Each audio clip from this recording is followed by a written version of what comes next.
Hello, welcome to the edition of Motor Cars Enthusiasts. Right off the bat on today's show, the Broncos back in the news again. Remember when we talked about that mid-July we were going to get to see the production version of this machine? Well, that date has been announced. It's going to be on July 9th of 2020, but since then, the internet went bat crap crazy over the fact that that just happens to be the birthday of one Orthol James Simpson, yes, otherwise known as O.J. Simpson, who is forever linked with the Ford Bronco, with that white Ford Bronco slow speed chase on June 17th of 1994 after allegedly he murdered a couple of people. So, of course, under pressure, Ford has since moved said date from July 9th now to July 13th of 2020. So, again, I really cannot wait to see this particular machine, but in the end, did Ford really know about this? Because it created way more buzz than they ever could have imagined. Yeah, there's a good chance that nobody knew what O.J. Simpson's 73rd birthday was going to be in the year of 2020, so I guess that's something we may never ever know. Next up on the list, sticking with the Ford Motor Company, Ford showing off the brand new Mach 1. It's been since, the mid-2000s that we've had an actual Mach 1, but this one's way more capable than that Mach 1 of old, because this really bridges the gap between the GT350 and the GT. The GT had a little bit of a problem, especially when it was being tracked, which was some rear diff overheating, but that's something they've definitely fixed in this car, and a lot more. Power comes from that 5-liter, normally aspirated Coyote V8, making 480 horsepower, 420 pounds-feet of torque. That is the tune set up for the Bullet Edition Mustang. Now, again, they put that diff cooler to work out in the rear, but also put in an oil cooler, a trans cooler, and some brake duct cooling ductwork underneath the machine right out of the GT350 and the GT500. The 6-speed manual transmission is directly out of the GT350, and the 10-speed automatic transmission that is available does have the setup for the Bullet Mustang. Now, when we get down to some of the other goodies this thing has, which is kind of the best of all worlds, it gets the downforce and the handling package right off the GT500, and of course, that's about as much as we know about this machine. A very track-capable automobile, but we don't know pricing, we don't know availability, even though they're talking already that deliveries could happen as early as 2021, spring of 2021, so you might want to head on down to your Ford Motor Company dealership right now if you want to try to get your grubby little mitts on this machine. Next up on the list, the folks over at McLaren are hearkening back to days of old. 25 years ago, about this time of year, because we were supposed to have just already had the 24 Hours of Le Mans, and back in 1995, McLaren won their class at Le Mans with an F1 GTR, the number 59. So this is a car to harken back to those days. Now, it comes exclusively with a roof spoiler that is not available on any other McLaren, especially the 720 line, and it comes in only 2 different colors. This, which is McLaren Orange, and you can get it in Sarth Gray. That gives a little tip of the hat to Circuit de la Sarthe, the actual circuit that the 24 Hours of Le Mans resides in. And the wheels harkening back to that number 59 winning F1 GTR. Now, McLaren says they're only going to build 50 of these things for the world with a starting price of £254,500 sterling. U.S. pricing has yet to be revealed on this particular machine, but we know that some are coming here stateside. Now, the real trick is this is just an appearance package. None of the performance things have been done, but I tell you what, if I were going to get a 720, I think I would probably get one of these.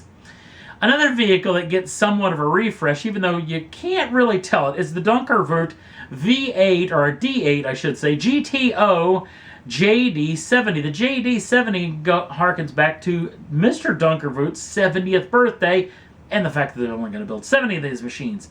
Power comes from an Audi-sourced 2.5-liter turbocharged inline 5-cylinder that is linked through a 6-speed manual gearbox. The vehicle is rear-wheel drive. Now, it doesn't sound super performance, especially for the way this car looks, but if you know anything about this particular machine, especially this JD70 edition, a lot of work has gone into carbon fiber work. In fact, they're talking about groundbreaking carbon fiber work have been on this particular vehicle because the curb weight is next to unbelievable at 1,543 pounds. What, half the weight of the most lightweight supercars that have almost ever been built. So this thing is stupid lightweight. Upgrades in the suspension and the tire technology means this thing can achieve what Donkervoort is claiming for the first time ever, 2 Gs in lateral acceleration, which is stupid impressive. In fact, I'd probably just try to rip the head right off of your body, especially if you had a helmet on. This is a pretty cool piece of kit. $184,000 US is what they're calling out as far as the price on this particular machine. Only 70 of them built for the world. It will be coming stateside. That being said, it isn't US road legal, so... But maybe with the very, very low build rate of these machines, you might be able to sneak one of these things in, depending on where you live here in the United States. And last up on the list, well, another Cannonball story. Yeah, somebody has raced from New York to Los Angeles under a time limit. This one's pretty special, at least in my mind, just because it's got a really cool story behind it.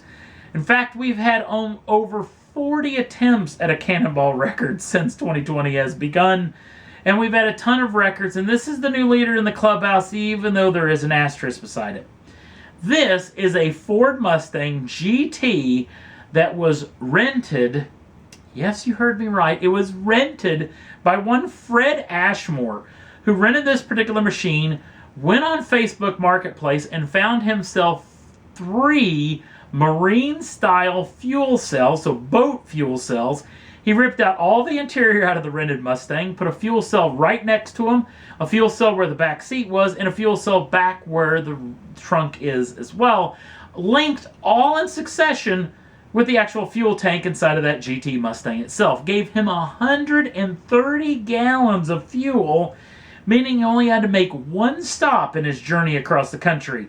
And that stop wasn't at a fuel station. He actually hooked up with some folks, buddies of his, who had an agricultural-style fuel tank in the back of their pickup truck, which is where all the fueling did. So, Mr. Ashmore left the Red Ball Garage in Manhattan at 6 a.m. in the morning and arrived at the Portofino Hotel and Marina at 4:55 a.m. the next day, giving him a total time trip of 25 hours, 55 minutes. Oh, and by the way, he did this by himself. All alone in that car with not a whole lot of trick gadgetry to try to get around the police. Again, this was done in the middle of a lockdown, and a lot of stay-at-home orders, so the roads were a little bit cleaner, not to mention getting out of Manhattan was a lot easier. So you can point your finger where you may as far as doing this. There is another little problem, the asterisk side of this. This isn't GPS track. It was only done through the actual GPS system inside of the car, which some people are trying to call foul, even though a lot of people are saying that it looks pretty legit that this deal actually took place. But I don't know what you do when you go back to the rental dealership with the actual machine itself, even though they need the business pretty aggressively with a lot of them having some real hard times, not a whole lot of people traveling. But I still think pretty impressive feat in the less. And that's all there was that I thought was worth talking about for this edition of Motor Cars Enthusiast. Don't forget to like us over on the Facebook page. Links down in the show notes. Also, if you'd like to subscribe to the channel, do so at any time. Get the first dibs of the brand new shows as soon as they come out. Thanks for watching. We'll see you again real soon.